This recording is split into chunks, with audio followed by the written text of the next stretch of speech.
ಭಾರತೀಯ ಪರಂಪರೆ ಸಂಸ್ಕೃತಿ ಉಳಿದಿರುವುದು ಮಹಿಳೆಯರಿಂದ. ಹಾರಿಕಾ ಮಂಜುನಾಥ್, ಚಿಕ್ಕೋಡಿ.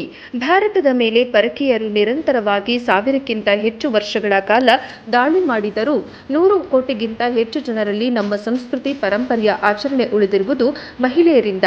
ಮಹಿಳೆಯರು ತೊಟ್ಟ ಬಿಂದಿಗೆಯಿಂದ ಬಳೆಯಿಂದ ನಮ್ಮ ಸಂಸ್ಕೃತಿಯನ್ನು ಎತ್ತಿ ತೋರಿಸುತ್ತದೆ ಎಂದು ಬೆಂಗಳೂರಿನ ಖ್ಯಾತ ಭಾಷಣಗಾರ್ತಿ ಲೇಖಕಿ ಹಾರಿಕಾ ಮಂಜುನಾಥ್ ಹೇಳಿದರು. ಅವರು ಚಿಕ್ಕೋಡಿ ಪಟ್ಟಣದ ಸಿಟಿಇ ಸಂಸ್ಥೆಯ ಅಹಲ್ಯಾಬಾಯಿ ಪಾಟೀಲ್ ಮಹಾವಿದ್ಯಾಲಯದಲ್ಲಿ ಮಹಿಳಾ ದಿನಾಚರಣೆ ಅಂಗವಾಗಿ ಹಮ್ಮಿಕೊಂಡ ಕಾರ್ಯಕ್ರಮದಲ್ಲಿ ಮುಖ್ಯ ಅತಿಥಿಗಳಾಗಿ ಮಾತನಾಡಿದರು. ತನ್ನ ಮೇಲೆ ಹಾಗೂ ತನ್ನ ಕೋಟೆಯ ಮೇಲೆ ಪರಕೀಯರ ದಾಳಿ ಆಗುವ ಸಂದರ್ಭದಲ್ಲಿ ಕೈಯಲ್ಲಿ ಖಡ್ಗ ಹಿಡಿದು ಕೆಚ್ಚೆದೆಯಿಂದ ಹೋರಾಡಿ ತಮ್ಮ ಸಂಸ್ಥಾನವನ್ನು ಉಳಿಸಿಕೊಂಡ ಕಿತ್ತೂರಿನ ರಾಣಿ ಚೆನ್ನಮ್ಮ, ಒನಕೆ ಓಬವ್ವ, ತಾರಾಬಾಯಿ, ಕೆಳದಿ ಚೆನ್ನಮ್ಮ, ಬೆಳವಾಡಿ ಮಲ್ಲಮ್ಮ ಸೇರಿದಂತೆ ವಿವಿಧ ಮಹಿಳೆಯರು ನಮ್ಮ ಭಾರತೀಯ ಪರಂಪರೆ ವಿದೇಶಗಳ ಪರಂಪರೆಗೆ ಹೊಂದಾಣಿಕೆ ಮಾಡಿಕೊಂಡಾಗ ಭಾರತೀಯ ಪರಂಪರೆಯು ಅತ್ಯಂತ ಶ್ರೇಷ್ಠವಾದದ್ದು. ಸದ್ಯ ಭಾರತೀಯ ಹೆಣ್ಣು ಮಕ್ಕಳು ಮದುವೆಗೆ, ಅಡುಗೆ ಮನೆಗೆ, ಮನೆ ಬಾಗಿಲಿಗೆ ಸೀಮಿತವಾಗದೆ ಪ್ರತಿಯೊಂದು ಕ್ಷೇತ್ರದಲ್ಲಿ ಕಾರ್ಯಪ್ರವೃತ್ತಿಯಾಗಿರುವುದು ನಮ್ಮ ಪರಂಪರೆ. ಸಮಾಜವನ್ನು ಮುಂದುವರಿಸುವ ಗೃಹಿಣಿ, ಆರ್ಥಿಕ ಬೆಂಬಲ ಮಾಡಿ ನೋಡಿಕೊಳ್ಳುವ ಮಹಿಳೆ, ಹೀಗೆ ವೇದಗಳಲ್ಲಿ ಮಹಿಳೆಯರನ್ನ ವಿವಿಧ ರೀತಿಯಾಗಿ ಹಾಡಿ ಹೊಗಳಲಾಗಿದೆ. ಮಹಿಳೆಯರನ್ನು ತಾಯಿಯ ಸ್ವರೂಪದಲ್ಲಿ ನೋಡುವ ಪರಂಪರೆ ನಮ್ಮದು ಎಂದರು. ಬೆಳಗಾವಿ ಜಿಲ್ಲೆಯಲ್ಲಿ ಸಿಟಿಇ ಸಂಸ್ಥೆಯ ಅಹಲ್ಯಾಬಾಯಿ ಪಾಟೀಲ್ ಪ್ರಥಮ ಮಹಾವಿದ್ಯಾಲಯ ಎಂಬುದು ನಿಜಕ್ಕೂ ಹೆಮ್ಮೆಯ ವಿಷಯ. ಇವತ್ತು ನಡೆದ ಮಹಿಳಾ ದಿನಾಚರಣೆ ಕಾರ್ಯಕ್ರಮದಲ್ಲಿ ಅರಿಶಿನ ಕುಂಕುಮ ಕೊಟ್ಟು ಸ್ವಾಗತಿಸಿಕೊಂಡು ಹಾಗೂ ಎಲ್ಲ ವಿದ್ಯಾರ್ಥಿನಿಯರು ಸೀರೆಯನ್ನು ಉಟ್ಟುಕೊಂಡು ಬಂದಿರುವುದು ನಮ್ಮ ಭಾರತೀಯ ಪರಂಪರೆಯ ಸಂಕೇತ ಎಂದು ಹಾರಿಕಾ ಮಂಜುನಾಥ್ ಸಂತಸವನ್ನು ವ್ಯಕ್ತಪಡಿಸಿದರು. ಈ ಸಂದರ್ಭದಲ್ಲಿ ತೃಪ್ತಿ ಎಸ್ ಕುಲಕರ್ಣಿ, ಭಾಗ್ಯಶ್ರೀ ಕುಲಕರ್ಣಿ, ಶೋಭಾ ಮಂಜರೇಕರ್, ನೀಲಮ್ಮ ಅಡಕೆ, ಕೀರ್ತಿ ಕುಲಕರ್ಣಿ, ಸ್ವಾತಿ ದೇಶಪಾಂಡೆ, ರೇಖಾ ಕುಲಕರ್ಣಿ, ಗಾಯತ್ರಿ ಪಡಲಿ, ಗೌರಿ ಮಂಜರೇಕರ್, ಡಾಕ್ಟರ್ ಎಸ್.ಸಿ. ಜಗತೆ, ಶ್ರುತಿ ಪಾಟೀಲ್, ಪೂಜಾ ಬಾನಕರೆ, ತೃಪ್ತಿ ಎಸ್. ಉಮಾ ಪತ್ತಾರ್ ಸೇರಿದಂತೆ ಇನ್ನಿತರರು ಉಪಸ್ಥಿತರಿದ್ದರು. 16ನೇ ಸಾಲಿನಲ್ಲಿ ಸಿಟಿಇ ಸಂಸ್ಥೆಯ ಶ್ರೀಮತಿ ಅಹಲ್ಯಾಬಾಯಿ ಅಪ್ಪನಗೌಡ ಪಾಟೀಲ್ ಕಲಾ ಮತ್ತು ವಾಣಿಜ್ಯ ಮಹಿಳಾ ಮಹಾವಿದ್ಯಾಲಯ ಚಿಕ್ಕೋಡಿ ಇಲ್ಲಿ ಆಯೋಜಿಸಿದಂತ ಅಂತಾರಾಷ್ಟ್ರೀಯ ಮಹಿಳಾ दिनाचरणेಯ अंगವಾಗಿ ವೇದಿಕೆ ಮೇಲೆ आसीनराದ ही माझा नमस्कार. ते पण इथे आहेत उपस्थित. तुम्हालाही माझा नमस्कार. तर आता मी काही फार बोलणार नाहीये, कारण इतकं ऐकल्यावर मी काय बोलणार आणि मी काय सांगणार, कारण त्यांचं भाषण खरंच खूपच छान होतं. अस्खलित बोलल्या, 1 मिनिटही पॉज घेतला नाही त्यांनी कुठेही. मी फक्त 2 मिनिटं घेणार आहे तुमचे. श्रवणं द्विगुणं भूयात भाषण सेति वेदसा श्रोतद्वयं मनुष्याणां जीवात वैकैव निर्मिता. माणसाने कमी बोलावे व जास्त ऐकावे असे सांगणारे हे एक मार्मिक सुभाषित आहे. श्रवण दुप्पट व्हावे म्हणून ब्रह्मदेवाने आपल्याला 2 कान व 1 जीभ दिली आहे. तर 2 कान व 1 जीभ त्याचे हे समर्पक चमत्कारिक कारण म्हणजे माणसाने कमी बोलावे व दुप्पट ऐकावे.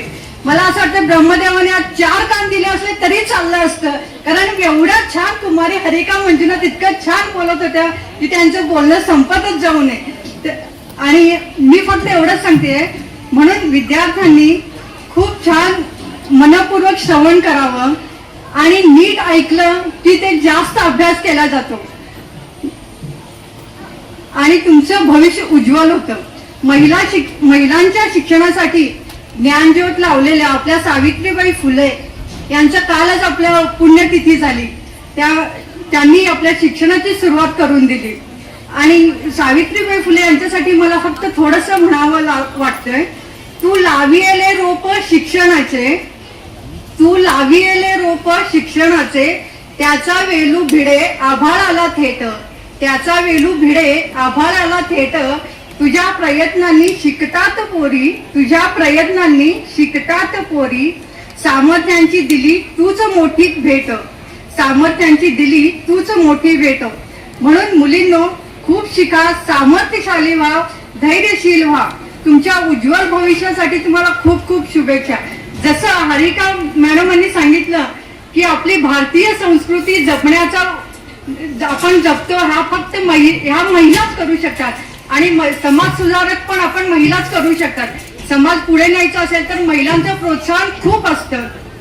म्हणून एक शेवटचं सांगते, 8 मार्चला जो क्रिकेट सामना झाला तो पण वुमन्स डे दिवशी झाला आणि मेन्स वर्ल्ड कप जिंकला भारताने, त्यामुळे महिलांचा विजय असो. Thank you. ಕಾರ್ಯಕ್ರಮಕ್ಕೆ ಬಂದಾಗ ಬಹಳ ಸಂತೋಷವಾಯಿತು. ನನಗೆ ಕೊಟ್ಟಂತ ವಿಷಯ ಇವತ್ತು ಬಹಳ ಸುಂದರವಾಗಿದೆ. ಭಾರತೀಯ ಸಂಸ್ಕೃತಿ ಮತ್ತು ಮಹಿಳೆ ಅಂತ. ಭಾರತದ ಸಂಸ್ಕೃತಿಯಲ್ಲಿ ಮಹಿಳೆ ಪಾತ್ರ ಏನಿತ್ತು, ಭಾರತದ ಸಂಸ್ಕೃತಿಯಲ್ಲಿ ಮಹಿಳೆಯ ವರ್ಣನೆ ಹೇಗಿದೆ, ಭಾರತದ ಸಂಸ್ಕೃತಿಯ ಮಹಿಳೆ ಹೇಗೆ ಬದುಕ್ತಾಳೆ ಅನ್ನೋದಕ್ಕೆ ಪರಶುರಾಮರು ಕೊಟ್ಟಂತ ನುಡಿ ಶಾಶ್ವತವಾಗಿ ಮಾರ್ಗದರ್ಶನ. ಪರಶುರಾಮರು ಹೇಳುವಂತ ಮಾತು, ಅಗ್ರಸ್ಥೋ ಚತುರೋ ವೇದ ಪೃಷ್ಠತಂ ಶಿಶುರಂ ಧನುಃ ಇದಂ ಬ್ರಹ್ಮವಿದಂ ಕ್ಷಾತ್ರಂ ಶಾಪಾದಪಿ ಶರಾದಪಿ. ಅರ್ಥಾತ್ ಭಾರತದ ಮಹಿಳೆ ಅಂದ್ರೆ ಆಕೆಯ ಮಸ್ತಕದಲ್ಲಿ ಚತುರ್ವೇದಗಳ ಜ್ಞಾನಗಳು ತುಂಬಿದ್ದಾವೆ, ಬೆನ್ನಿನಲ್ಲಿ ಬಾಣಗಳ ಬತ್ತಳಿಕೆಗಳು ತುಂಬಿದ್ದಾವೆ. ವೈಚಾರಿಕವಾಗಿ ಯುದ್ಧ ಮಾಡ್ಲಿಕ್ಕೆ ಬರ್ತೀರಾ, ಬನ್ನಿ ಬ್ರಹ್ಮ ತೇಜಸ್ಸಿನಿಂದ ಎದುರಿಸ್ತಾಳೆ. ನೇರ ಯುದ್ಧ ಮಾಡ್ಲಿಕ್ಕೆ ಬರ್ತೀರಾ, ಬನ್ನಿ ಕ್ಷಾತ್ರ ತೇಜಸ್ಸಿನಿಂದ ಎದುರಿಸ್ತಾಳೆ. ಶಾಪಾದಪಿ ಶರಾದಪಿ, ಯಾವ ರೀತಿ ಬಂದ್ರು ತನ್ನ ರಾಷ್ಟ್ರ ಪರಂಪರೆ ಉಳಿವಿಗೆ ಸದಾಕಾಲ ಸಿದ್ಧಳಾಗಿರುವಂತವಳು ಆಕೆ ಭಾರತದ ಮಹಿಳೆ ಅಂತ ಪರಶುರಾಮರು ಕೊಡುವಂತ ಆದರ್ಶ ಅದು ಇವತ್ತಿಗೂ ಜೀವಂತ ಸಾಕ್ಷಿ. ನಮ್ಮ ಪರಂಪರೆಯಲ್ಲಿ ನಾವು ಹೆಣ್ಣು ಮಕ್ಕಳನ್ನು ತಯಾರು ಮಾಡಿದ ರೀತಿ ಅಂತದ್ದು. ಬ್ರಹ್ಮವಾದಿನರು ನಮ್ಮ ಪರಂಪರೆಯಲ್ಲಿ ತಯಾರಾಗಿ ಬಂದರು, ಋಷಿಕೆಯರು ನಮ್ಮ ಪರಂಪರೆಯಲ್ಲಿ ತಯಾರಾಗಿ ಬಂದರು. ಬ್ರಹ್ಮ ತೇಜಸ್ಸಿನೊಂದಿಗೆ ತಮ್ಮ ಪರಂಪರೆಯನ್ನ ಕ್ಷಾತ್ರ ತೇಜಸ್ಸಿನೊಂದಿಗೆ ಕಾಪಾಡಿಕೊಳ್ಳಬಲ್ಲಂತ ಹೆಣ್ಣು ಮಕ್ಕಳು ತಯಾರಾಗಿ ಬಂದರು. ಬ್ರಹ್ಮ ತೇಜಸ್ಸಿನೊಂದಿಗೆ ಬಂದಂತ ಹೆಣ್ಣು ಮಕ್ಕಳು ಹಿಂದೂನ ವಿಚಾರ ಅಲ್ಲ, ಇಡೀ ಜಗತ್ತು ಹೆಣ್ಣು ಮಕ್ಕಳಿಗೆ ಶಿಕ್ಷಣ ಕೊಡೋದ ಪರಂಪರೆ ಶುರು ಮಾಡಿದೆ ಒಂದಿಷ್ಟು ಶತಮಾನಗಳ ಹಿಂದೆ. ಯಾವುದು ಅಂತ ಕೇಳಿದ್ರೆ ನಾವು ವೇದಗಳ ಕಡೆ ಕೈ ತೋರಿಸ್ತೀವಿ. ಇಡೀ ಭಾರತೀಯ ಸಂಸ್ಕೃತಿಯ ಪ್ರಥಮ ವೇದ ಅಂತ. ವೇದಗಳ ಪರಂಪರೆ ನಮ್ಮ ವೈದಿಕ ಪರಂಪರೆ, ಭಾರತೀಯ ಪರಂಪರೆ. ಆ ವೇದಗಳಲ್ಲಿ ಹೆಣ್ಣು ಮಕ್ಕಳ ವರ್ಣನೆ ಬಿಡಿ, ವೇದಗಳನ್ನೇ ರಚಿಸಿದಂತ ಇರೋದು 4 ವೇದಗಳು, ವೇದ ಭಾಗಗಳು ಋಗ್ ಯಜುರ್ ಸಾಮ ಅಥರ್ವ. ಈ 4 ವೇದಗಳಲ್ಲಿ 4 ವೇದ ಬೇಕಾಗಿಲ್ಲ. ಪ್ರಥಮ ಒಂದು ಇದೆ ಋಗ್ವೇದ. ಆ ಋಗ್ವೇದಕ್ಕೆ 6 ಭಾಗಗಳಿದ್ದಾವೆ. ಆ ನಿರುಕ್ತ, ವ್ಯಾಕರಣ, ಛಂದಸ್ಸು, ಜ್ಯೋತಿಷ್ಯ, ಕಲ್ಪ ಎಲ್ಲವನ್ನ ಪಕ್ಕಕ್ಕೆ ಸೇರಿಸಿ ಅದರಲ್ಲಿ ಮತ್ತೆ 4 ಭಾಗಗಳು ಬರ್ತಾವೆ ವೇದಾಂಗಗಳು ಅಂತ. ಆ 4 ಭಾಗಗಳನ್ನು ತೆಗೆದು ನೋಡಿ, ಸಂಹಿತೆ, ಆರಣ್ಯಕ್ಕೆ, ಬ್ರಾಹ್ಮಣ ಉಪನಿಷತ್ತು ಅಂತ ಆರಣ್ಯಕ ಬ್ರಾಹ್ಮಣ ಉಪನಿಷತ್ತುಗಳನ್ನು ಪಕ್ಕಕ್ಕೆ ಸೇರಿಸಿ ಕೇವಲ ಒಂದು ವೇದವಾಗಿರುವಂತಹ ಪ್ರಥಮ ಋಗ್ವೇದದಲ್ಲಿರುವಂತಹ ಕೇವಲ ಸಂಹಿತೆಗಳ ಭಾಗ ಅರ್ಥಾತ್ ಮಂತ್ರ ಭಾಗವಾಗಿರುವಂತ ಮಂತ್ರಗಳನ್ನು ಕೆದಕಿ ನೋಡಿ, ಮಂತ್ರಗಳ ದರ್ಶನವನ್ನು ಪಡೆದಂತ ಋಷಿಕೆಯರು ಎಷ್ಟು ಜನ ಇದ್ದಾರೆ ವೇದಗಳಲ್ಲಿ.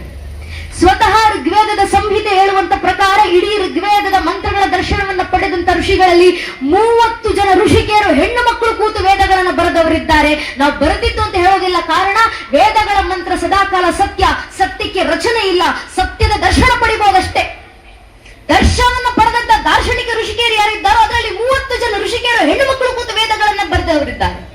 ಆ 30 ಜನ ಋಷಿಕೆಯರಲ್ಲಿ ಮತ್ತು ಇವತ್ತಿಗೂ ಕೂಡ ಪ್ರಸಿದ್ಧವಾದಂತ ಹೆಣ್ಣು ಮಗಳು ಋಗ್ವೇದದ ಪ್ರಥಮ ಮಂಡಳದ 126ನೇ ಸೂಕ್ತವನ್ನು ಬರೆದಿದ್ದು ರೋಮಹರ್ಷ ಎಂಬ ಋಷಿಕೆ ಹೆಣ್ಣು ಮಗಳು.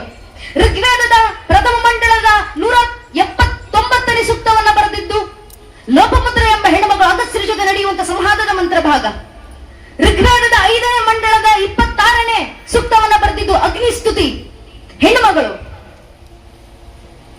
ಆಕೆ ಹೆಸರು ವಿಶ್ವವರಾತ್ರಿ ಅಂತ. ಋಗ್ವೇದದ 8ನೇ ಮಂಡಳದ 91ನೇ ಸೂಕ್ತವನ್ನು ಬರೆದಿದ್ದು ಹೆಣ್ಣು ಮಗಳು. ಆಕೆಯ ಹೆಸರು ಅಪಾಲಾತ್ರಿ ಅಂತ. ಋಗ್ವೇದದ 8ನೇ ಮಂಡಳದ ಅನೇಕ ಸೂಕ್ತಗಳ ರಚನೆಯನ್ನ ಮಾಡಿದ್ದು, ಬರೆದದ್ದು, ಅದರ ದರ್ಶನವನ್ನು ಪಡೆದಿದ್ದು ಮತ್ತೆ ಹೆಣ್ಣು ಮಗಳು. ಆಕೆಯ ಹೆಸರು ಶಿಖಟ ನೀವಾವರಿ ಅಂತ. ಋಗ್ವೇದದ 10ನೇ ಮಂಡಳದ 10ನೇ ಸೂಕ್ತವನ್ನು ಕೊಟ್ಟಿದ್ದು ಯಮನ ಜೊತೆಗೆ ನಡೆಯುವಂತ ಸಂವಾದ ಅರ್ಥಾತ್ ಮೃತ್ಯುವಿಗೆ ದೇವತೆ ಯಮನ ಜೊತೆ ಸಂವಾದವನ್ನು ನಡೆಸಿ ಆ ಮಂತ್ರ ಭಾಗಗಳನ್ನು ಇಡೀ ಮನುಕುಲಕ್ಕೆ ಪರಿಚಯವನ್ನ ಮಾಡಿಕೊಟ್ಟಿದ್ದು ಯಮನ ಸಹೋದರಿಯಾದಂತ ಯಮಿ ಹೆಣ್ಣು ಮಗಳು. ಋಗ್ವೇದದ 10ನೇ ಮಂಡಲದ 86ನೇ ಸೂಕ್ತವನ್ನು ಕೊಟ್ಟಿದ್ರು ಇಂದ್ರ ಅಥವಾ ಪುಲೋಮಿ ಹೆಂಡತಿ ಆದಂತ ಇಂದ್ರಾಣಿ ಜಗತ್ತಿಗೆ. ಋಗ್ವೇದದ 10ನೇ ಮಂಡಲದ 39 ಮತ್ತು 40ನೇ ಸೂಕ್ತವನ್ನು ಕೊಟ್ಟಿದ್ದು ಮತ್ತೆ ಹೆಣ್ಣು ಮಗಳು ಘೋಷ ಅಂತ ಆಕೆ ಹೆಸರು. ಅದು ಇಂದ್ರನ ಸ್ತುತಿ ಮಾಡುವಂತದ್ದು, ಅಶ್ವಿನಿಗಳ ಸ್ತುತಿಯನ್ನ ಮಾಡುವಂತದ್ದು. ಋಗ್ವೇದದ 10ನೇ ಮಂಡಲದಲ್ಲಿ ಬರುವಂತ 125ನೇ ಸೂಕ್ತವನ್ನು ಕೊಟ್ಟಿದ್ದು ದೇವಿ ಸ್ತುತಿ ಅಂತ ಹೇಳ್ತಾರೆ. ಅದಕ್ಕಿಂತ ಹೆಮ್ಮೆಯಾಗಿ ಆ ಸೂಕ್ತವನ್ನ ರಚನೆ ಮಾಡಿದಂತ ಹೇಳಿದಂತ ದರ್ಶನವನ್ನ ಪಡೆದಂತ ಹೆಣ್ಣು ಮಕ್ಕಳ ಹೆಸರಿನಲ್ಲೇ ಆ ಸೂಕ್ತ ಪ್ರಚಾರವಾಯಿತು. ಅದಕ್ಕೆ ಅಂಬರಣಿ ಸೂಕ್ತ ಅಂತ ಹೇಳ್ತಾರೆ. ಅದನ್ನು ಕೊಟ್ಟಿದ್ದು ವಾಕಂಬರಣಿ ಎಂಬ ಹೆಣ್ಣು ಮಗಳು. ಋಗ್ವೇದದ 10ನೇ ಮಂಡಲದ 135ನೇ ಸೂಕ್ತವನ್ನ ಬರೆದಿದ್ದು ಘೋಷ ಎಂಬ ಹೆಣ್ಣು ಮಗಳು. ಋಗ್ವೇದದಲ್ಲಿ ಪುರೂರವರ ಜೊತೆ ಸಂವಾದವನ್ನ ಮಾಡಿ ಕೊಡುವಂತ ಮಂಡಲದ ಸೂಕ್ತವನ್ನ ಬರೆದಿದ್ದು ಉರು ಎಂಬ ಹೆಣ್ಣು ಮಗಳು. ಋಗ್ವೇದದ ಮಂಡಲದ ಅನೇಕ ಸೂಕ್ತಗಳನ್ನ ಬರೆದಿದ್ದು ಶಾಶ್ವತ ಅಂಗೀರಸಿ ಎಂಬ ಹೆಣ್ಣು ಮಗಳು. ನಾನು ಹೇಳಿದದ್ದು 8 ರಿಂದ 9 ರಿಂದ 10 ಹೆಸರುಗಳಷ್ಟೇ. ಇದು ಈಗ ಪ್ರಸಿದ್ಧವಾಗಿರುವಂತ ಹೆಸರು. ಇದನ್ನ ಮೀರಿದಂತ 30 ಹೆಣ್ಣು ಮಕ್ಕಳ ಹೆಸರುಗಳನ್ನ ಋಷಿಕೆಯರನ್ನ ಋಗ್ವೇದ ಉಲ್ಲೇಖ ಮಾಡಿ ಹೇಳುತ್ತೆ. ನಮ್ಮಲ್ಲಿ ಅನೇಕರು ಹೇಳುತ್ತಾರೆ ಇವತ್ತು ಅಂತ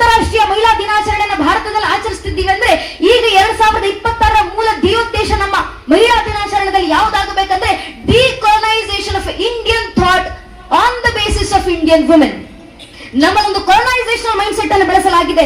ಭಾರತದ ಹೆಣ್ಣು ಮಕ್ಕಳ ಅವರು ಸತಿಗೆ ದೂರಪಟ್ಟವರು, ಭಾರತದ ಹೆಣ್ಣು ಮಕ್ಕಳ ಅವರನ್ನ ಬಾಲ್ಯ ವಿವಾಹಕ್ಕೆ ದೂರಪಟ್ಟವರು, ಭಾರತದ ಹೆಣ್ಣು ಮಕ್ಕಳು ಅವರಿಗೆ ಶಿಕ್ಷಣವೇ ಕೊಟ್ಟಿಲ್ಲ, ಭಾರತದ ಹೆಣ್ಣು ಮಕ್ಕಳು ಅವರಿಗೆ ಮಾತಾಡ್ಲಿಕ್ಕೆ ಬರೋದಿಲ್ಲ, ಭಾರತದ ಹೆಣ್ಣು ಮಕ್ಕಳು ಅವರಿಗೆ ವೇದಜ್ಞಾನವೇ ಕೊಟ್ಟಿಲ್ಲ, ಭಾರತದ ಹೆಣ್ಣು ಮಕ್ಕಳು ಅವರಿಗೆ ಗುರುಕುಲದಲ್ಲಿ ಅವಕಾಶವೇ ಇರ್ತಿರ್ಲಿಲ್ಲ, ಭಾರತದ ಹೆಣ್ಣು ಮಕ್ಕಳು ಅವರನ್ನ ಅನೇಕ ರೀತಿಯ ಬಲಾತ್ಕಾರಗಳಿಗೆ ಮೊದಲಿನಿಂದ ತುಳಿತಕ್ಕೆ ಒಳಗಾದಂತವರು, ಭಾರತದ ಹೆಣ್ಣು ಮಕ್ಕಳ ಸೀತೆ ಅಂದ ಕೂಡಲೇ ಅಪ್ಪ ಶೋಷಿತ ಎಂಬ ಹೆಸರಿಗೆ ಒಂದು ಜೀವಂತ ಸ್ವರೂಪವಾಗಿ ಸೀತಾ ಮಾತೆಯನ್ನು ಬಿಂಬಿಸುವಂತ ಪ್ರಯತ್ನ ಆಗ್ತಿದೆ ಇಡೀ ಜಗತ್ತಿನಾದ್ಯಂತ. ದ್ರೌಪದಿಯ ಪೇಟ್ರಿಯಾರ್ಕಲ್ ಫ್ಯಾಮಿಲಿ ಲೀನಿಯೇಜ್ಗೆ ಒಂದು ಉದಾಹರಣೆಯಾಗಿ ತೋರಿಸಲ್ಪಡಲಾಗ್ತಿದೆ. ಮಾಡಿದ ಕೆಲಸ ಯಾರು? ಕೊಲೊನೈಸರ್ಸ್. ಈ ಕೊಲೊನೈಸೇಷನ್ ಎಂಬ ವ್ಯೂ ಲೆನ್ಸ್ ಇಂದ ಪಕ್ಕಕ್ಕೆ ಬಂದು ಸ್ವಲ್ಪ ಡಿಕೊಲೊನೈಸೇಷನ್ ಇಂದ ಒಂದು ಇಂಡಿಕ್ ರೆನಸಾನ್ಸ್ ಅನ್ನು ಸ್ಥಾಪನೆ ಮಾಡಿ, ಆ ಇಂಡಿಕ್ ರೆನಸಾನ್ಸ್ ನ ಹಾದಿಯಲ್ಲಿ ಯಾವತ್ತು ಭಾರತದ ಮಹಿಳೆಯರು ವಿವರಿಸಲಿಕ್ಕೆ ಶುರು ಮಾಡ್ತಾರೋ ಅವತ್ತು ಭಾರತದ ಮಹಿಳೆಯಾದಂತ ಅರ್ಥಾತ್ ನಮ್ಮ ನಿಜವಾದ ಪರಂಪರೆ ಎಂದು ನಮಗೆ ಅರ್ಥ ಆಗುತ್ತೆ. ಭಾರತದಲ್ಲಿ ವೇದಗಳನ್ನು ಕೊಟ್ಟವರು ನಮ್ಮ ಹೆಣ್ಣುಮಕ್ಕಳು, ವೇದಾಂತಗಳನ್ನು ಕೊಟ್ಟಿದ್ದು ನಮ್ಮ ಹೆಣ್ಣುಮಕ್ಕಳು, ಈಶೋಪನಿಷತ್ತು ಕಠೋಪನಿಷತ್ತು ಅಂತ 108 ಉಪನಿಷತ್ತುಗಳನ್ನು ಜಗತ್ತಿಗೆ ಕೊಟ್ಟವರು ನಮ್ಮ ಹೆಣ್ಣುಮಕ್ಕಳು, ಋಗ್ವೇದ ಯಜುರ್ವೇದ ಸಾಮ ಅಥರ್ವಂತ ಚತುರ್ವೇದಗಳನ್ನು ಕೊಟ್ಟವರು ನಮ್ಮ ಹೆಣ್ಣುಮಕ್ಕಳು, ಇಡೀ ಜಗತ್ತಿಗೆ ಬೇಕಾದಂತ ರಾಮಾಯಣದ ಆದರ್ಶಗಳನ್ನ ಕೊಡ್ತಾ ರಾಮಾಯಣದಲ್ಲಿ ಭಾಗಿಯಾದಂತವರು ಹೆಣ್ಣುಮಕ್ಕಳು, ಮಹಾಭಾರತದ ಆದರ್ಶವನ್ನ ಮಹಾಭಾರತದಲ್ಲಿ ಭಾಗಿಯಾಗುವ ಮೂಲಕ ಜಗತ್ತಿಗೆ ಕೊಟ್ಟಂತವರು ಹೆಣ್ಣುಮಕ್ಕಳು, ಧರ್ಮಶಾಸ್ತ್ರ, ಅರ್ಥಶಾಸ್ತ್ರ, ಖಗೋಳ ವಿಜ್ಞಾನ, ಭೌತಶಾಸ್ತ್ರ, ಸಂಖ್ಯಸೂತ್ರ, ಮೀಮಾಂಸಾ ಸೂತ್ರ, ನಾಟ್ಯಶಾಸ್ತ್ರ, ಯೋಗಶಾಸ್ತ್ರ, ಯೋಗ ವಿಶಿಷ್ಟ, ಅಭಿನವ ಭಾರತ, ಪಂಚತಂತ್ರ, ದಿವ್ಯ ಪ್ರಬಂಧ, ತಿರುಮುರೈ, ಪಂಚದಶಿ, ವೇದಾಂತ ಸಾರ, 25 ಶಾಸ್ತ್ರ, 25 ಸೂತ್ರ, ಶಿವಸೂತ್ರ, ಶಿವಸಂಹಿತ, ರಾಮಾಯಣ, ಮಹಾಭಾರತ, ಹರಿವಂಶ ಪುರಾಣ, ಪದ್ಮ ಪುರಾಣ, ಇಡೀ ಜಗತ್ತಿಗೆ ಬೇಕಾದಂತ ಶಿವಸ್ತುತಿಗಳು, ಶಿವಸೂಕ್ತಗಳು, 25 ಶಾಸ್ತ್ರ, 25 ಸೂತ್ರಗಳು, ಇಡೀ ಜಗತ್ತು ಅಜ್ಞಾನದ ಅಂಧಕಾರದಲ್ಲಿ ಮುಳುಗೋಗ್ತಿರುವಂತ ಸಂದರ್ಭದಲ್ಲಿ ಜಗತ್ತಿನ ಮುಂದೆ ಜ್ಞಾನ ಭಾಸ್ಕರನಂತೆ ಹೊಳೆದು ತನ್ನ ಜ್ಞಾನದ ಉಷಕಿರಣಗಳಿಂದ ಜಗತ್ತನ್ನು ಪ್ರಜ್ವಲಿಸಿ ನಿಂತಂತೆ ಯಾವುದಾದ್ರೂ ಪರಂಪರೆ ಜಗತ್ತಿನಲ್ಲಿದ್ರೆ ಅದು ನಮ್ಮ ಭಾರತದ ಮಹಿಳಾ ಪರಂಪರೆ, ನಾವು ಜಗತ್ತಿಗೆ ಕೊಟ್ಟಂತ ಕೊಡುಗೆಗಳಂತದ್ದು. ಇದು ಇಂದಿನನ್ನೇ ಮಾತಾ ಅಕ್ಕನವರೆಗೂ ಸಾಗಿ ಬಂದಂತ ನಮ್ಮ ಬ್ರಹ್ಮ ತೇಜಸ್ಸಿನ ಪರಂಪರೆ ಇದು. ಒಬ್ಬ ಅಕ್ಕ ಮಹಾದೇವಿ 20 ವರ್ಷ ಅರಿಯದ ಹೆಣ್ಣು ಮಗಳು ಹೆಚ್ಚೆತ್ತಂದ್ರೆ ಇಲ್ಲಿ ಕೂತಿರುವಂತ ನನ್ನ ನಿಮ್ಮ ವಯಸ್ಸಿನವರು. ಆ ಅಕ್ಕ ಮಹಾದೇವಿ ಕಟ್ಟಿಕೊಂಡಂತ ಗಂಡನ ಬಿಟ್ಟು ಹುಟ್ಟ ಬಟ್ಟೆಯನ್ನು ಕಳಿಸಿ ಬರುವಂತ ಸಂದರ್ಭದಲ್ಲಿ ಶೂನ್ಯ ಪೀಠದ ಮುಂದೆ ಬಂದು ನಿಲ್ತಾರೆ. ಅನುಭವ ಮಂಟಪ 106 ಜನ ಶರಣರು ಸುತ್ತಮುತ್ತ ಕೂತಿದ್ದಾರೆ. ಶೂನ್ಯ ಮಂಟಪದಲ್ಲಿ ಅಲ್ಲಮ್ಮ ಪ್ರಭುದೇವರು ವಿರಾಜಮಾನರಾಗಿದ್ದಾರೆ. ಬಂದಂತ ಅಕ್ಕ ಮಹಾದೇವಿಗೆ ಅಲ್ಲಮ್ಮ ಪ್ರಭುಗಳು ಮಾಡುವಂತ ಮೊಟ್ಟ ಮೊದಲ ಪ್ರಶ್ನೆ, ನಿನ್ನ ಗಂಡನ ಕುರು ಏನು ತಾಯಿ? ನಿನ್ನ ಗಂಡನ ಹೆಸರೇನಮ್ಮ? ಅಲ್ಲಮ್ಮ ಪ್ರಭುದೇವರಿಗೆ ಸತ್ಯ ಗೊತ್ತು, ಉಳಿದ ಶರಣರಿಗೆ ಸತ್ಯದ ದರ್ಶನ ಆಗಲಿ ಅಂತ ಮಾಡಿದಂತ ಪ್ರಶ್ನೆ ಏನಂತ ಕೊಡಬೇಕು? 20 ವರ್ಷ ಅರಿಯದ ಹೆಣ್ಣು ಮಗಳು ಕಟ್ಟಿಕೊಂಡ ಗಂಡನನ್ನ ಬಿಟ್ಟು ಹುಟ್ಟ ಬಟ್ಟೆಯನ್ನು ಕಳಿಸಿಟ್ಟು ಬಂದಿದ್ದಾರೆ. ನಿತ್ತಂತ ಅಕ್ಕ ಮಹಾದೇವಿ ಶೂನ್ಯ ಪೀಠದ ಮುಂದೆ ಅಲ್ಲಮ್ಮ ಪ್ರಭುಗಳ ಮುಂದೆ ಎದೆ ತಟ್ಕೊಂಡು ಉತ್ತರ ಕೊಡ್ತಾರೆ, ಇಹಕ್ಕೊಬ್ಬ ಗಂಡ ಪರಕ್ಕೊಬ್ಬ ಗಂಡೇನೆ, ನನಗೆ ಚನ್ನ ಮಲ್ಲಿಕಾರ್ಜುನ ಒಬ್ಬರೇ ಗಂಡನಯ್ಯ ಅಂತ ಆ ಬ್ರಹ್ಮ ತೇಜಸ್ಸನ್ನ ತಲುಪಿದಂತವರು ನಮ್ಮ ಭಾರತೀಯ ಹೆಣ್ಣು ಮಕ್ಕಳು. ನಮ್ಮ ಭಾರತದಲ್ಲಿ ಬ್ರಹ್ಮ ತೇಜಸ್ಸಿನ ಹೆಣ್ಣು ಮಕ್ಕಳಿಗೆ ಯಾವತ್ತೂ ಕೊರತೆ ಬಂದಿಲ್ಲ. ಆದ್ರೆ ಆ ಬ್ರಹ್ಮ ತೇಜಸ್ಸಿನ ರಕ್ಷಣೆ ಮಾಡ್ಕೊಳ್ಳಿಕ್ಕೆ ಶಾಸ್ತ್ರಕಾರ ಮಾತು, ಶಸ್ತ್ರೇಣ ರಕ್ಷಿತ ರಾಷ್ಟ್ರಂ ಶಾಸ್ತ್ರ ಚರ್ಚಾ ಪ್ರವರ್ತತೆ. ಯಾವ ರಾಷ್ಟ್ರ ಶಸ್ತ್ರಗಳಿಂದ ರಕ್ಷಣೆ ಪಡ್ಕೊಳ್ಳುತ್ತೋ ಆ ರಾಷ್ಟ್ರದ ಒಳಗೆ ಮಾತ್ರ ಶಾಸ್ತ್ರಗಳ ಚರ್ಚೆ ನಡೀಲಿಕ್ಕೆ ಸಾಧ್ಯ. ಬ್ರಹ್ಮವಾದಿಯರು ಕೂತು ಇಲ್ಲಿ ಶಾಸ್ತ್ರದ ಚರ್ಚೆ ಮಾಡಬೇಕಾದ್ರೆ ಅದರ ರಕ್ಷಣೆಗೆ ಶಸ್ತ್ರವನ್ನು ಹಿಡಿದು ಇಡೀ ದೇಶವನ್ನ ಕಾಯುವಂತ ಒಂದು ಬಲ ಬೇಕಿತ್ತಲ್ಲ, ಆ ಶಾಸ್ತ್ರ ತೇಜಸ್ಸಿನ ಬಲವನ್ನ ನೀಡಿದ್ದು ಕೂಡ ನಮ್ಮ ಭಾರತದ ಹೆಣ್ಣು ಮಕ್ಕಳೇ. ಒಂದು ಕಡೆ ಬ್ರಹ್ಮ ತೇಜಸ್ಸು, ಮತ್ತೊಂದು ಕಡೆ ಕ್ಷಾತ್ರ ತೇಜಸ್ಸು. ಇವತ್ತಿಗೂ ಕೂಡ ನಾನು ಈ ಕ್ಷಣ ನಿಮ್ಮ ಮುಂದೆ ನಿಂತು ಒಮ್ಮೆ ಬ್ರಿಟಿಷರ ರಾಣಿಯನ್ನು ನೆನಪಿಸ್ಕೊಳ್ಳಿ, ಬಹಳ ಮುಂದುವರೆದವರು ಅಂತ ಜಗತ್ತು ಬಿಂಬಿಸುತ್ತಲ್ಲ. ಆ ಮಾಡರ್ನೈಸೇಷನ್, ಆ ವೆಸ್ಟರ್ನೈಸೇಷನ್, ಆ ಇಂಗ್ಲಿಷರ ಬ್ರಿಟಿಷರ ರಾಣಿಯರಂದ ಕೂಡಲೇ ನಮ್ಮ ಕಣ್ಣು ಮುಂದೆ ಯಾವ ಭಾವಚಿತ್ರ ಬರುತ್ತೆ? ಅಲಂಕಾರ ಮಾಡಿ ವಜ್ರ ವೈಡೂರ್ಯಗಳನ್ನ ತೊಟ್ಟು ಮೊಘಲರ ರಾಣಿಯರನ್ನ ನೆನಪಿಸ್ಕೊಳ್ಳಿ, ಯಾವ ಭಾವಚಿತ್ರ ಕಣ್ಣಿಗೆ ಬರುತ್ತೆ? ಕೈಯಲ್ಲೊಂದು ಗುಲಾಬಿ ಹಿಡ್ಕೊಂಡು ತನ್ನ ಅರಮನೆಗೆ ಸೀಮಿತವಾಗಿ ಕೂತಿರುವಂತ ಹೆಣ್ಣು ಮಗಳ ಭಾವಚಿತ್ರ ನಮಗೆ ನೆನಪಾಗ್ಬೋದು. ಅದೇ ನಾನು ಈ ಕ್ಷಣ ಒಮ್ಮೆ ಭಾರತದ ರಾಣಿಯರನ್ನ ನೆನಪಿಸ್ಕೊಳ್ಳಿ, ನಮ್ಮ ನೆಲದ ರಾಣಿಯರನ್ನ ನೆನಪಿಸ್ಕೊಳ್ಳಿ ಅಂದ್ರೆ ನಮ್ಮ ಕಣ್ಣು ಮುಂದೆ ಅಲಂಕಾರ ಮಾಡಿ ವಜ್ರ ವೈಡೂರ್ಯ ತೊಟ್ಟು ಅರಮನೆ ಅಂತಃಪುರಕ್ಕೆ ಸೀಮಿತವಾಗಿ ಕೂತಿರುವಂತ ಹೆಣ್ಣು ಮಗಳ ಭಾವಚಿತ್ರ ನೆನಪಾಗೋದಿಲ್ಲ. ಬದಲಿಗೆ ಕಚ್ಚೆ ಸೀರೆ ತೊಟ್ಟು ಕೈಲಿ ಬಿಚ್ಚುಗತ್ತಿ ಹಿಡಿದು ಯಾಕರೆ ಕತ್ತನ್ನ ಕತ್ತರಿಸಿ ತನ್ನ ಕೋಟೆ ಅಗಲಿಸಿ ಬಾಗ್ಲಿಗೆ ತನ್ನೇ ತಾಕಿ ತಾಕತ್ತಿದ್ರೆ ನನ್ನ ವಿರುದ್ಧ ಯುದ್ಧಕ್ಕೆ ಬನ್ನಿ ಅಂತ ಗರ್ಜಿಸಿದಂತ ಕಿತ್ತೂರಿನ ರಾಣಿ ಚೆನ್ನಮ್ಮನಂತ ಹೆಣ್ಮಕ್ಳು ನಮಗೆ ನೆನಪಾಗ್ತಾರೆ. ಕಾರಣ ಈ ಪರಂಪರೆಯಲ್ಲಿ ಬೆಳೆದಂತ ಕ್ಷಾತ್ರ ತೇಜಿನ ಹೆಣ್ಣು ಮಕ್ಕಳಂತವರು. ತನ್ನ ಮೇಲೆ, ತನ್ನ ಕೋಟೆ ಮೇಲೆ ದಾಳಿ ಆಗ್ತದಂತ ಸಂದರ್ಭದಲ್ಲಿ ತನ್ನ ಇಡೀ ಕೋಟೆ ಸಂರಕ್ಷಣೆಗೋಸ್ಕರ ಎದ್ದು ಬಂದಂತ ಅಂದಿನ ಗೋಡ ಕವಾಡದ ರಾಣಿಯಾಗಿದ್ದಂತ ರಾಣಿ ದುರ್ಗಾವತಿ ನಮ್ಮ ಭಾರತೀಯ ಹೆಣ್ಣು ಮಕ್ಕಳ ಪರಂಪರೆ.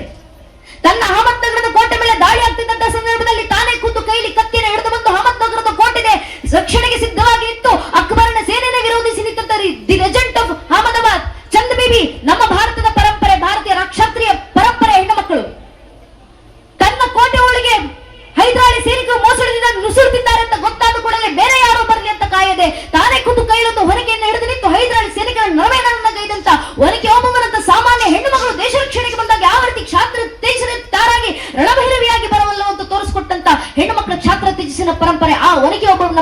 ನಮ್ಮ ಭಾರತೀಯ ಹೆಣ್ಣು ಮಕ್ಕಳ ಪರಂಪರೆ. ತನ್ನ ಕೋಟೆಗೆ ಮುತ್ತಿಗೆ ಹಾಕ್ತಿದ್ದಾರೆ ಅಂತ ಗೊತ್ತಾದ ಕೂಡಲೇ ತಾನು ಸುಮ್ಮನೆ ಕುಳಿತೆ ತಾನೇ ಕುಂತು ಯುದ್ಧದಲ್ಲಿ ರಣಕ್ಕಿಳಿದು ಬಂದಂತ ಆ ಮಹಾರಾಣಿ ತಾರಾಬಾಯಿ ಛತ್ರಪತಿ ಶಿವಾಜಿ ಮಹಾರಾಜರ ನಂತರ ಇಡೀ ಹಿಂದೂ ಸ್ವರಾಜ್ಯ ಸಾಮ್ರಾಜ್ಯವನ್ನು ಭಾರತದಲ್ಲಿ ರಕ್ಷಣೆ ಮಾಡಿದ್ಯಾರು ಅಂದ್ರೆ ರಾಜಾರಾಮ್ನ ಪತ್ನಿಯಾಗಿ ಬಂದಂತ ಛತ್ರಪತಿ ಶಿವಾಜಿ ಮಹಾರಾಜ ಮನೆತನದ ಸೊಸೆ ಮಹಾರಾಣಿ ತಾರಾಬಾಯಿ ಒಬ್ಬ ಹೆಣ್ಣುಮಗಳು. ಆ ಹೆಣ್ಣುಮಕ್ಕಳ ಪರಂಪರೆ ನಮ್ಮದು. ಇಡೀ ತನ್ನ ಸಾಮ್ರಾಜ್ಯದ ರಕ್ಷಣೆಗೋಸ್ಕರ ಕೇವಲ 40 ಜನ ಸಿಖ್ ಸೈನಿಕರನ್ನು ಕಟ್ಕೊಂಡು ಹೋಗಿ 10,000 ಜನ ಮೊಘಲರ ವಿರುದ್ಧ ಯುದ್ಧವನ್ನು ಮಾಡಿ ಕೊನೆಗೆ ತನ್ನ ಇಡೀ ಜೀವನವನ್ನ ಗುರು ಗೋವಿಂದ ಸಿಂಗರ ಬಾಡಿಗಾರ್ಡ್ ಅರ್ಥಾತ್ ಅಂಗರಕ್ಷಕಿಯಾಗಿ ಕಳೆದಂತ ಮಾತಾ ಭಾಗ್ಯವರ ಪರಂಪರೆ ನಮ್ಮ ಭಾರತದ ಹೆಣ್ಣು ಮಕ್ಕಳ ಪರಂಪರೆ. ಇಡೀ ಭಾರತದಾದ್ಯಂತ ಮೊಘಲರ ಅಟ್ಟಹಾಸ ಬ್ರಿಟಿಷರ ಅಟ್ಟಹಾಸ ಸಾಕ್ತಿದ್ದಂತ ಸಂದರ್ಭದಲ್ಲಿ ತನಗೆ ಗಡಿಪಾರು ಶಿಕ್ಷೆಯನ್ನು ವಿಧಿಸಿದಾಗ ಗಡಿಪಾರು ಶಿಕ್ಷೆಯಲ್ಲಿ ಕೂತುಕೊಂಡು ತನ್ನ ಮತ್ತೊಮ್ಮೆ ಸೇನೆಯನ್ನು ನಿರ್ಮಾಣ ಮಾಡಿ ಬಂದು ಮತ್ತೊಮ್ಮೆ ಬ್ರಿಟಿಷರ ವಿರುದ್ಧ ಯುದ್ಧವನ್ನ ಸಾರಿ ತನ್ನ ಇಡೀ ಸಾಮ್ರಾಜ್ಯವನ್ನು ವಾಪಸ್ ಪಡೆದುಕೊಂಡಂತ ರಾಣಿ ವೇಳು ನಾಚಿಯರ್ ಅಂತ ಈ ದಕ್ಷಿಣ ಭಾರತದ ಹೆಣ್ಣುಮಕ್ಕಳು. ಆ ಭಾರತೀಯ ಪರಂಪರೆ ನಮ್ಮದು. ಬ್ರಿಟಿಷರು ಎಲ್ಲೆಲ್ಲಿ ಮತ್ತು ಗುಂಡನ್ನು ಅಡಗಿಸಿ ಇಟ್ಟಿದ್ದಾರೆ ಆ ಮತ್ತು ಗುಂಡುಗಳನ್ನು ಅಡಗಿಸಿ ಇಟ್ಟಿರುವಂತ ಗೋಡೌನ್ಗಳನ್ನು ಪತ್ತೆ ಹಾಕಿಕೊಂಡು ಹೋಗಿ ಬ್ರಿಟಿಷರ ಸಂಹಾರ ಮಾಡಬೇಕಂದ್ರೆ ಅವರ ಹತ್ರ ಇರುವಂತಹ ಶಸ್ತ್ರಾಸ್ತ್ರಗಳ ಸಂಹಾರ ಮಾಡಬೇಕಂತ ತಾನೇ ಮೈ ತುಂಬ ಬೆಂಕಿಯನ್ನು ಹಚ್ಚಿಕೊಂಡು ಹೋಗಿ ಬ್ರಿಟಿಷರ ಶಸ್ತ್ರಾಸ್ತ್ರಗಳನ್ನು ತುಂಬಿಸಿದಂತ ಗೋಡೌನ್ಗೆ ತಾನೇ ಹೊರಟು ನಿಂತು ಆತ್ಮಾಹುತಿ ಕೊಟ್ಟು ಬ್ರಿಟಿಷರ ಶಸ್ತ್ರಾಸ್ತ್ರಗಳನ್ನು ಸಂಹಾರ ಮಾಡಿದಂತ ಅದೇ ರಾಣು ವೇಲಿ ನಾಚಿಯರ್ನ ಪರಂಪರೆಯಲ್ಲಿ ಸೇನೆಯಲ್ಲಿ ಸೇನಾಪತಿಯಾಗಿದ್ದಂತ ಕುಯಿಲಿ ಎಂಬ ಹೆಣ್ಣು ಮಕ್ಕಳ ಪರಂಪರೆ ನಮ್ಮ ಭಾರತೀಯ ಪರಂಪರೆ. ಮಧುರೈ ಮೀನಾಕ್ಷಿ ಅಮ್ಮನವರ ದೇವಸ್ಥಾನದ ಮೇಲೆ 1311ರಲ್ಲಿ ದಾಳಿ ಆಗ್ತಿದ್ದಂತ ಸಂದರ್ಭದಲ್ಲಿ ಎಲ್ಲ